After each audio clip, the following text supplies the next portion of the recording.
Hello my dear student, आज आप trigonometric function के बारे में जानने जा रहे हैं।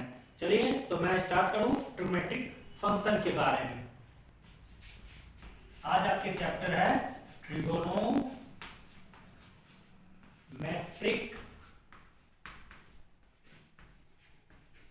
Functions.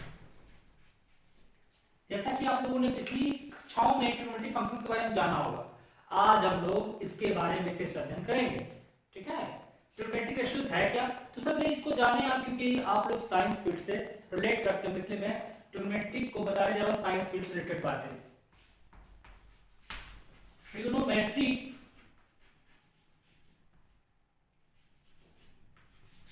is the branch of science in which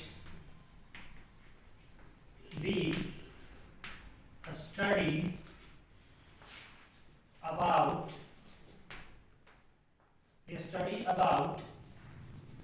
angles and sides of a triangle। ठीक है, इसके बाद ये तो आपका पता चल गया होगा कि किसका ब्रांच है, साइंस का ही ब्रांच है, लेकिन इसको मैथमेटिक्स में रिलेट करके जानना है ना। तो आप लोगों ने मैं इसे उतार लिया होगा।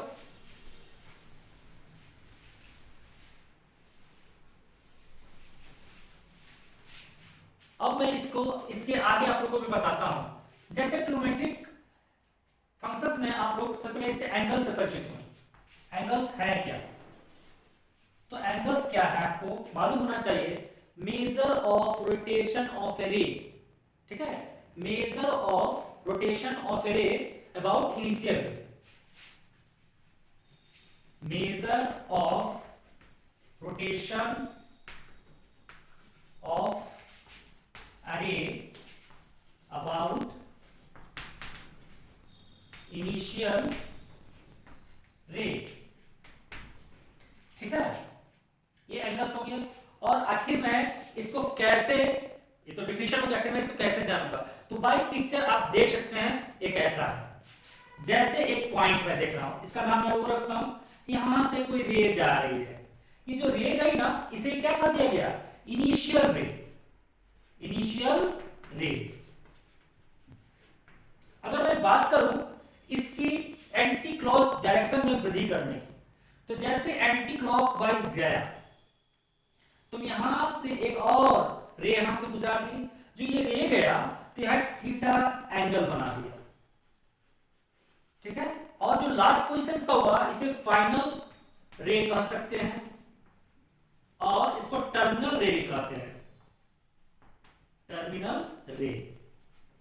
ओके, अब इसके बारे में और हम लोग जानते हैं। आखिर इसका और फिगर्स की अब देख के आगे हम चर्चा करते हैं। जैसा कि आप जानते हैं कि अगर फर्स्ट क्वाड्रेंट में, ठीक है, यह 0 से 90 की ओर जाता है, 0 से 90 की ओर जाता है, तो ये एंटी क्लॉक वाइज डायरेक्शन में मूव किया। जैसे ही नीचे की ओर मूव करता है, इट मींस फोर्थ क्वाड्रेंट में, ये क्लॉक वाइज होता है। इट मींस अगर पॉजिटिव हो तो एंटी क्लॉक वाइज, निगेटिव हो तो क्लॉक वाइज डायरेक्शन में मूव करेगा। ठीक है, अब मैं इसके आगे आप लोगों को बता दूं कि इसमें जो विशेष करके है, और आप इसको एनसीईआरटी बुक में 3.1 एक्सरसाइज में देख सकते हैं। Relation between radian and degree. ठीक है, यदि आपको कहा जाए, ठीक है, 2 radian equal to how much degree, तो आप कह सकते हैं 360 degree. It means 2 radian is equal to 360 degree, है ना। यदि मैं इन दोनों को 2 से डिवाइड कर दूं दोनों तरफ, तो रिजल्ट क्या आएगा, pi radian equal to 180 degree. यदि मुझे 1 रेडियन निकालना हो तो रिजल्ट आएगा 180 डिग्री बाय पाई। उसी प्रकार यदि मुझे 1 डिग्री निकालनी हो तो पाई बाय 180 रेडियन लिख सकता हूं, है ना। लेकिन जैसे ही इसका मैं कन्वर्जन पढ़ूंगा, ठीक है, उसमें इसके ठीक अपोजिट वो वर्क करता है। ठीक है, मैं इसको मिटा रहा हूं।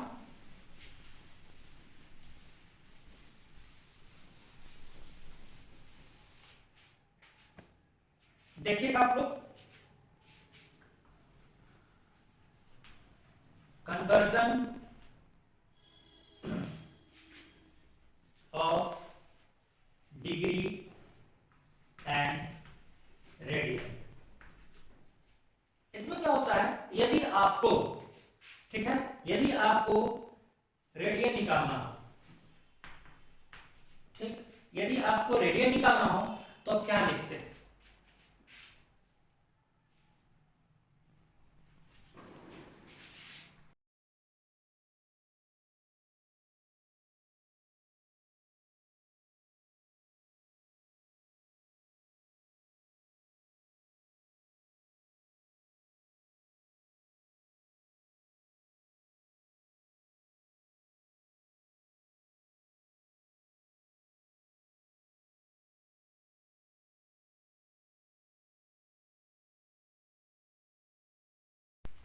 ये क्या होता है देखिएगा, ये रेडियन से मैं कहां जा रहा हूं? डिग्री में, है ना। यदि मुझे रेडियन निकालना हो तो मैं लिखूंगा पाई बाय 180 इंटू डिग्री, है ना। और यदि मुझे डिग्री निकालना हो तो आप लिख सकते हैं 180 बाय पाई इंटू रेडियन। अब आप तो इसे देख रहे हैं, लेकिन आखिर मैं ये लिख तो दिया, लेकिन आखिर इसका यूज कैसे करूं? तो यूज करने के लिए उसमें से एग्जांपल लेता हूं। ओके स्टूडेंट्स, देखिए मैं इसका कुछ एग्जांपल्स लेता हूं। Convert 240 degree into radian. ठीक है, तो सब रेडियन में चेंज करना मुझे, तो मैं लिख सकता हूं radian is equal to pi by 180 into 240 degree. अब इसको आप डिवाइड कीजिए, 0 0 कैंसिल होगी, 6 3 जा 80, 6 4 जा 24। It means 4 pi by 3 radian में आपका क्या आया? ये रिजल्ट आ गया, है ना। एक क्वेश्चन आप डिग्री का भी देख सकते हैं, मैं इसको मिटा रहा हूं। आशा करता हूं आपको समझ गया होंगे बात। Convert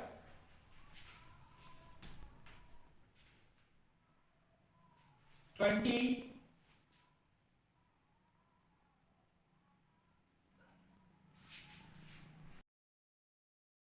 convert 154 radian into degree, है ना।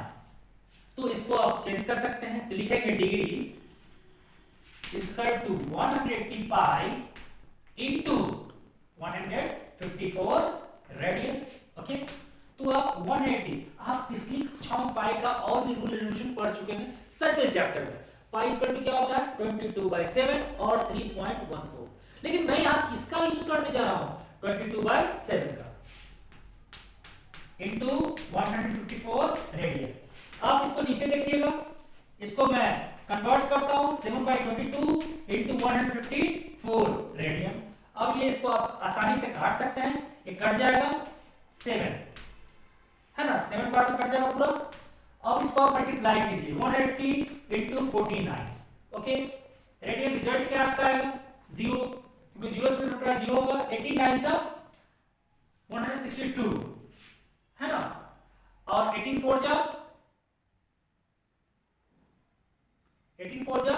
72, 72 और 16, 72 और 16 करेंगे तो 72 में 6 जोड़ता हूं 78 होगा, और 10 और जोड़ूंगा तो 88 आएगा। ये आपका रिजल्ट हो गया है ना। ये बातों को आप 3.1 स्टाइल से बनाइएगा। इसके बाद आपको मैं एक्स्ट्रा कुछ और बताने जा रहा हूं ट्रिगोनोमेट्रिक आइडेंटिटीज के बारे में, ठीक है। यहां तक तो आपका 13.1 कवर करेगा, और कुछ बातें जो महत्वपूर्ण है आप पिछली कक्षा में पढ़ के आए हैं उससे आपको मुलाकात हो चुकी होगी, तब भी मैं आपको यहाँ रिवीजन कराने जा रहा हूं, सो ध्यान दीजिएगा। ट्रिगोनोमेट्रिक आइडेंटिटीज, ओके, जैसा कि आप जानते हैं साइन, कॉस, टैन, कॉसेक, सेक, लास्टली कॉट, इसके बारे में आप जानते होंगे। तो ये जो है ट्रिगोनोमेट्रिक रेशियोज है ना, क्या है ट्रिगोनोमेट्रिक रेशियोज है। इसके बारे में पहले बेसिक से आप जानते होंगे। अगर आपको कोई अगर फिगर में दिया हुआ, ठीक है, इस फिगर को मैं बताया था, नहीं बताया था, ध्यान दीजिएगा। दो प्रकार के ट्रायंगल्स होते हैं, ठीक है, एक स्क्वायर एक आइसोसेलेस, ठीक है। तो मैं दोनों को ले ले रहा हूं। आप जानते होंगे अगर दोनों इक्वल हैं, मतलब समबाहु त्रिभुज है, अगर दोनों एक दूसरे से डिफर हैं वो क्या है विषमबाहु त्रिभुज है, लेकिन इनका जो एंगल्स है वो 90 डिग्री है ना। तो आप देख सकते हैं यहाँ पर जो है P not equal to B है, यहाँ P इक्वल टू B है, लेकिन तभी मुझे थीटा एंगल निकालना है, ठीक है। तो मुझे अगर साइन थीटा यहाँ गेट करना हो तो सीधी सी बात है थीटा के परपेंडिकुलर फाइंड करेंगे, तो इसका रिजल्ट आएगा P/h। अगर cos थीटा को वैल्यू फाइंड करना है तो इसको मैं लिखूंगा V/h। दोस्तों मैं इसको परस्पर मिटाना चाह रहा हूं।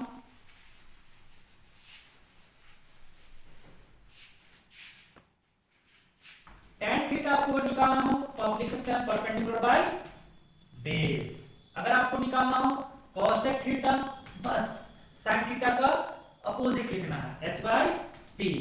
आपको यदि sec थीटा निकालना हो आप लिख सकते हैं h/b। लास्टली आपको cot थीटा के बारे में भी जानना जरूरी है। तो cot थीटा का हो जाएगा b/p।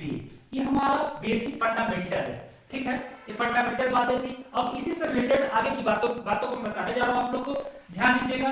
ये जो है आगे की बातें वो मल्टीप्लिकेशन से रिलेटेड है।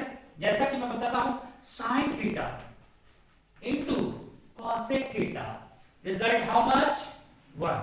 रिजल्ट क्या आता है 1, क्योंकि आप तुरंत फंडामेंटल बातें जानते हैं। क्या sin थीटा क्या होता है p/h होता है, cosec थीटा h/p होता है, इसका रिजल्ट ऐसे दिख रहा है 1 है। लेकिन इसी फंडामेंटल से अन्य फॉर्मूलाज क्रिएट होते हैं, या आप खुद कर सकते हैं। अगर ये इंटू रहेगा डिवाइड, और ये अगर इधर रह गया cosec थीटा और sin थीटा हो जाएगा डिवाइड हो जाएगा। इसी प्रकार अन्य फॉर्मूला भी है, अन्य फॉर्मूला को मुझे करके बताना नहीं पड़ेगा, वो आप लोग खुद समझ रहे होंगे। इसमें भी आगे वही फॉर्मूला होंगे, और tan theta into cot theta यदि मैं लूं उसका रिजल्ट 1 होगा, ठीक है दोस्तों। अब मैं इसके आगे आपको और भी फॉर्मूलाज के बारे में बताता हूं, जो कि सारे फॉर्मूलाज जो है ना प्रीवियस क्लासेस के आते हैं, ठीक है। और इस क्लासेस की फॉर्मूला को आप आगे वीडियो में देखिएगा। sin square theta plus cos square theta इसका रिजल्ट 1। ये भी कैसे है, तो ही फंडामेंटल ही आपको काम करेगा यहाँ पर भी। यदि आप sin थीटा बराबर p/h जानते हैं इसका होल स्क्वायर, प्लस इसके बारे में जानते हैं p/h का होल स्क्वायर, आप देखिएगा हमको रिजल्ट 1 चाहिए, तो p²/h² प्लस b²/h²। अगर मैं इसका एलसीएम लूं h² p² प्लस b², जैसा कि आपको पता होगा क्या पाइथागोरस फार्मूला h² बराबर p² प्लस b² होता है ना। अगर मैं p² प्लस b² की जगह h² रख सकता हूं क्योंकि आपस में इक्वल है, तो देखिए मैं रख देता हूं, रिजल्ट देखिए क्या आता है 1 आता है। यानी ये बात सही है कि sin square theta plus cos square theta equal to 1 होता है। इसके बाद आप इस पर और भी रिजल्ट्स प्राप्त कर सकते हैं, जैसा कि मैंने बताया sin theta into cos theta equal to 1 होता है, उसी प्रकार sin square theta plus cos square theta equal to 1 ही होता है, लेकिन इसका अलग भी कुछ फार्मूला निकाल सकते हैं। सो आप देखिए, अगर मैं लूं sin square theta equal to 1 minus cos square theta, कुछ नहीं किया मैंने, ये प्लस उधर ले गए माइनस हो गया, अगर रूट हटाओगे उसी प्रकार root under 1 minus cos square theta होगा, उसी प्रकार cos थीटा का रिजल्ट क्या होगा, root under 1 minus sin square theta, है ना। अब आगे दो फॉर्मूले इसके और बच गए हैं, मैं उसको बताकर आपको और भी कुछ एक्स्ट्रा बातों को मैं बताऊंगा। मैं sec square theta minus tan square theta इसका तो क्या होता है 1 होता है, यानी इसका रिजल्ट जैसा कि मैंने बताया sin square theta plus cos square theta 1 होता है। तो फंडामेंटल रूल से भी आप इसमें भी पुट करके निकाल सकते हैं, कैसे ये आता है पुट करना, बार बार करने की जरूरत नहीं है, आप ये खुद से भी कर सकते हैं अगर आपको फंडामेंटल ब्रेक में आ गया हो तब। चलिए मैं इसको सीधे बात करता हूं, sec थीटा इक्वल टू क्या होगा, root under 1 plus tan square theta, उसी प्रकार tan थीटा बराबर क्या होगा, root under sec square theta minus 1 होगा, ठीक है। अब उसी प्रकार आप ले सकते हैं cosec square theta minus cot square theta equal to 1 होगा, है ना। अब इसका भी उसी तरह होगा, cosec theta equal to root under 1 plus cot square theta, उसके बाद cot theta equal to root under cosec square theta minus 1। ये आपके फंडामेंटल थे, ठीक है। इसके बाद बेटा दूं,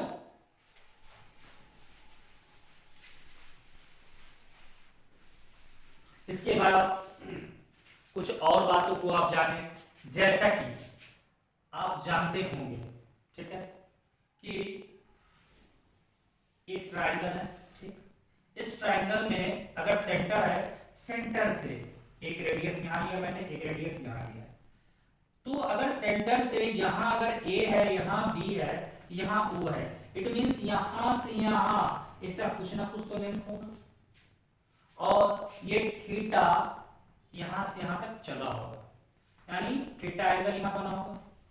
तो हम लोग कह सकते हैं theta equal to L by R, it means L equal to R into theta. एक रिजल्ट आया सर्किल पर, है ना, ये किस पर रिजल्ट आया, सर्किल पर आया।